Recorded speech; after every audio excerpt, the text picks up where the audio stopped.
In this video, I want to take some time and look at how you can use generative AI tools like ChatGPT to actually help you to study better for your chemistry class, as opposed to just asking it to do the work for you.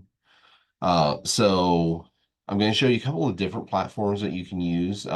Remember, these tools are permitted in my Chem 105 class because I want you to do well and I want you to use all of the tools of technology that you can to try to help you make sense of the content because it is complex.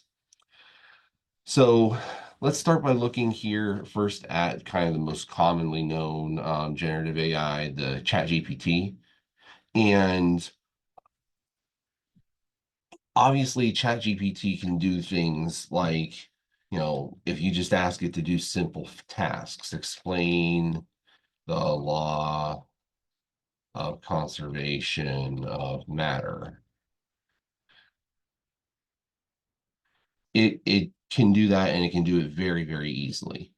And so this is kind of where, from a standpoint of ease of access, this is where a lot of students use ChatGPT and other generative AI tools. And the reality is, folks, you can do so much better.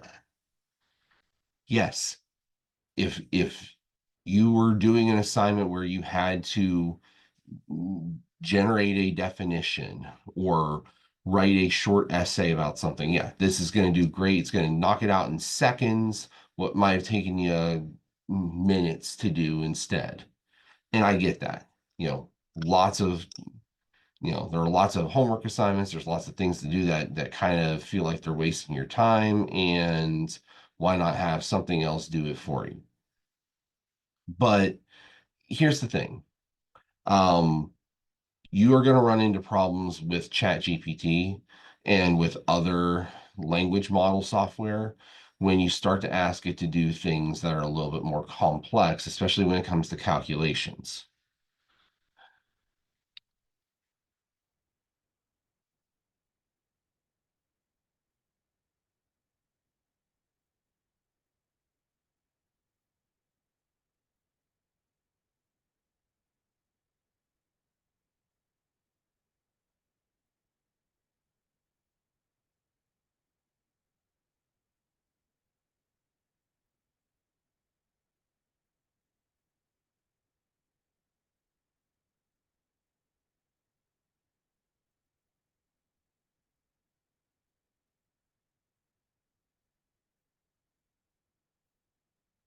Now, did it do the problem? Did it interpret it correctly? In this case, yes, it did. Um, is that actually the correct answer? I'd have to pull up a calculator here and find out. Um, but the very fact that I have to ask that question tells you, or at least it should tell you, that I've run into problems with this in the past where it doesn't do the calculation correctly. And in this case, yeah, it did. Um, and it did the problem well, did it fine. It missteps a lot though, especially when you ask it to do calculations. If you ask it to interpret things, it can really kind of get bogged down in details and um especially if you've got multi-step calculation things going on. What I would tell you to do is that this is where, this falls very short. But what I would tell you instead is don't think of this as a homework tool to help you with your homework.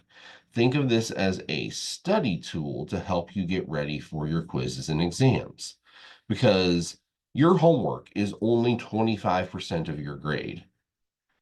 And if you max out that homework and you get that 25%, that's great. Lots of students do it. The other 75% of the course is stuff that you have to show proficiency with. You have to be able to perform tasks and meet a sufficiency standard for the proficiencies. You have to do 10 chapter quizzes and show proficiency in understanding those concepts in those 10 quizzes. And that's worth 15% of your grade. You've got to be able to show proficiency and that all of this information actually stuck on your 3 exams and on the final exam. And ChatGPT isn't going to be there in those occasions.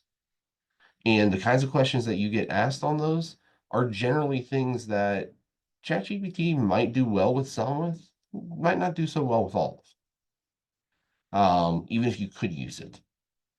So what I want you to think about is change your mindset on what this is actually going to do and what you can actually do with it.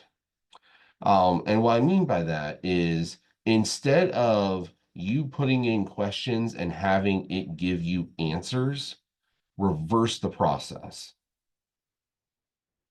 Tell it what you want to study and have it generate material and practice problems that you can use. So, for example, I want to start studying for my chapter 1 quiz. I know that one of the things on that chapter 1 quiz is unit conversion problems. Generate 5 unit conversion problems that require multiple calculation steps. Be sure that at least one of them involves squared or cubic units.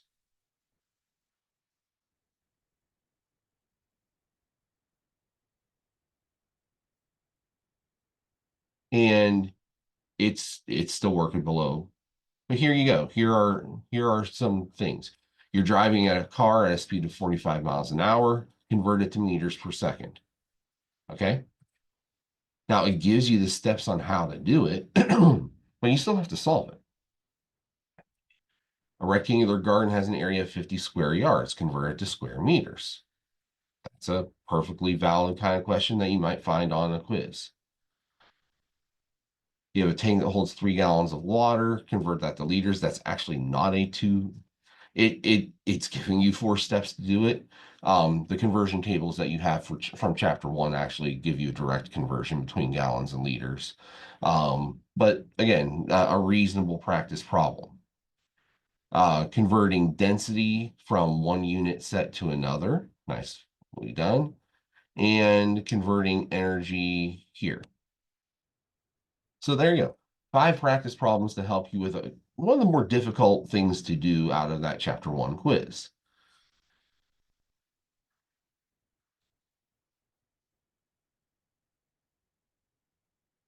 Now, what I would tell you to do, try to do those 5 problems on your own, and then you can ask GPT, okay, give me an answer key. And ordinarily what it'll do is it'll do just that. Shows you how to do it, gives you an answer, and you can fact check it. So is that correct? I don't know, but does it look like it is? Well, it's giving me the conversion here. That conversion looks correct. The process that it used to convert the square yards to square meters is correct. So yeah, that looks pretty good. Would we quibble over significant figures? Absolutely. But the idea, the foundational idea is fine.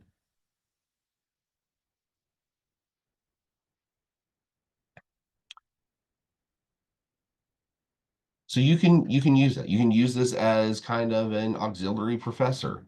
In one of my other videos, I talk about BrainFuse, the chat-based tutoring that's available 24/7. This can kind of serve the same purpose. Um, Walk me through. an example problem where I am determining the electron configuration of manganese to ion.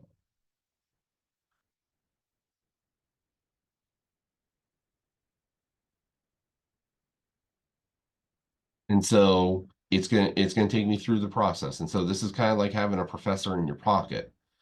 The first step in doing this, and I know we haven't covered this, this is a chapter 3 concept. But the first thing to do would be to determine the electron configuration of manganese. It went through, it did that, that's correct. Now it's saying, okay, well, what is the charge? The charge is positive 2, so you lost 2 electrons. We're going to lose the electrons from the higher energy orbital, the 4s first. And so we take those 2 electrons away, and there is my configuration. Okay. So this works really, really well. And so this is the kind of stuff that I think that you should be using generative AI to do. Think of it as the professor in your pocket. Think of it as a limitless generator of questions. You just have to tell it what to do. And even furthermore, um, you've got here's your module 1 review, and here are the concepts that are going to be in that module 1. I'm going to copy and paste those into ChatGPT.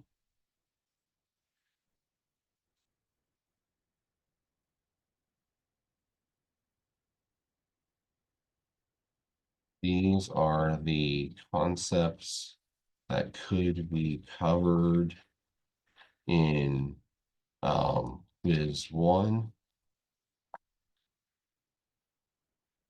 Generate a 7-question quiz that addresses some of these concepts.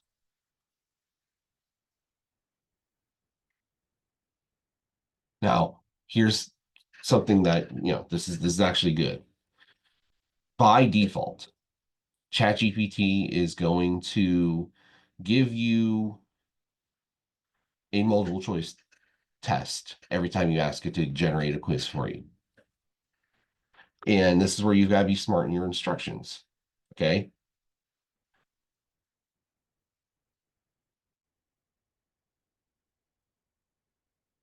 No multiple choice. And here's where the quiz guide actually can be helpful to you. One short answer essay and 6 calculations.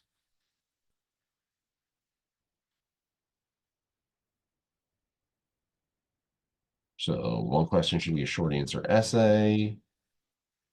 4 questions should be unit conversions.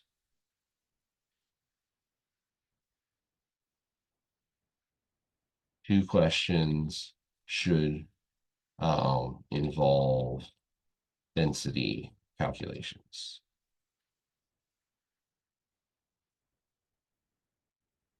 So now I told it what I want. It's given me options. And now I can do the same thing. Okay.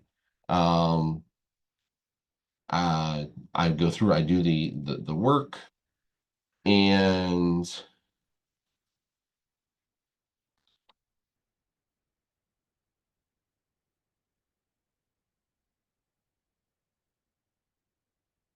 so give me the answers to the quiz. Make sure to go step by step through the calculations.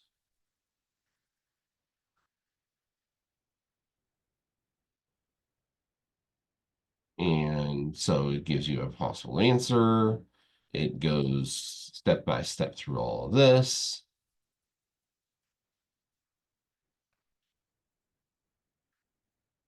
Okay, you do it, you think you're feeling pretty good. You want a couple other ones. let's see, revised questions, 3 through 5 with different units to convert.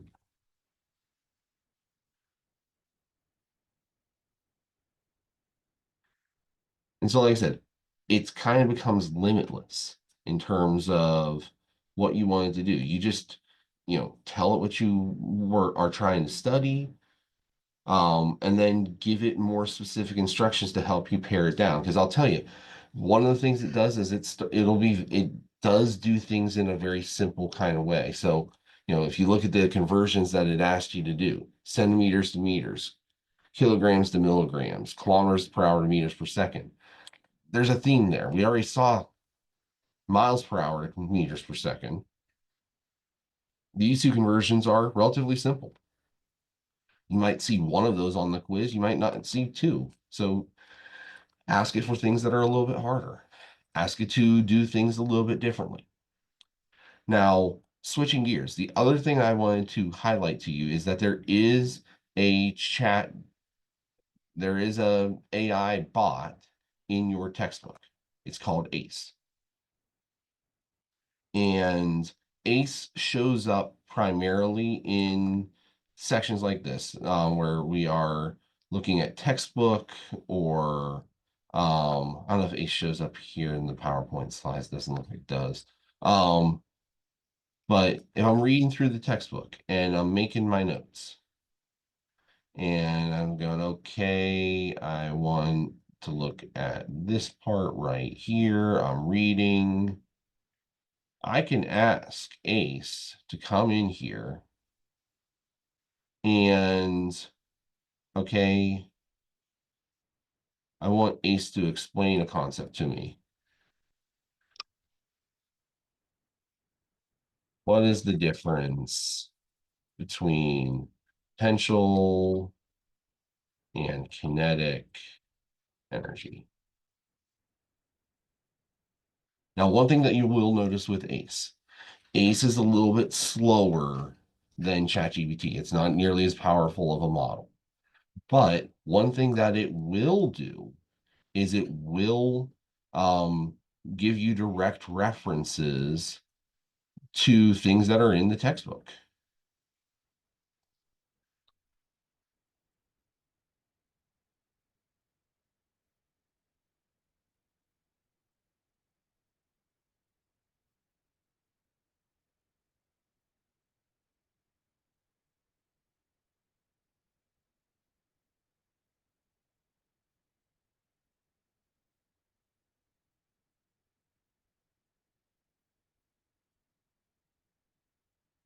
Now, does it do that? It's great. No, it's basically just telling you how to use the textbook.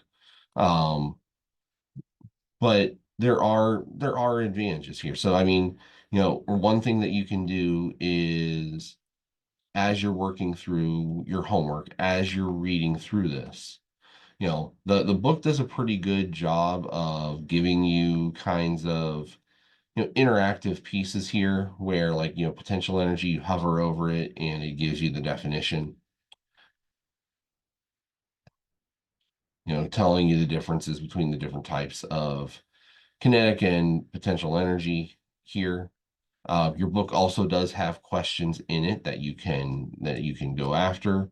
Again, no points associated with it, but if you're looking for extra practice, it's certainly there, and it will show you the correct answers when you interact with it. Um,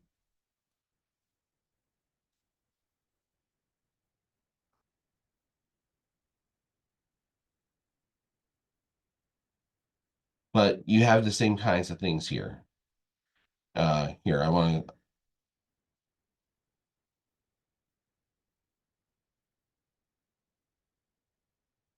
So now I'm looking at this, and I've asked Ace to quiz me over it. It's given me a question. Let's focus on the energy types. Can you explain what you understand about the different forms of energy and how they might relate to chemical processes? Um, Potential energy is found in bonds.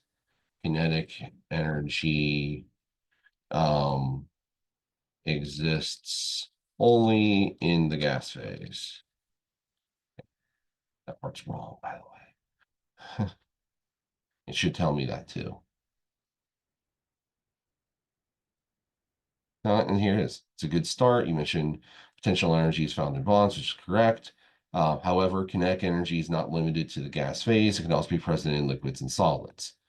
Um, and so you can see it, if you have a wrong concept, it will give you feedback and funnel you into the right information and give you some more directed kinds of questions to help you there.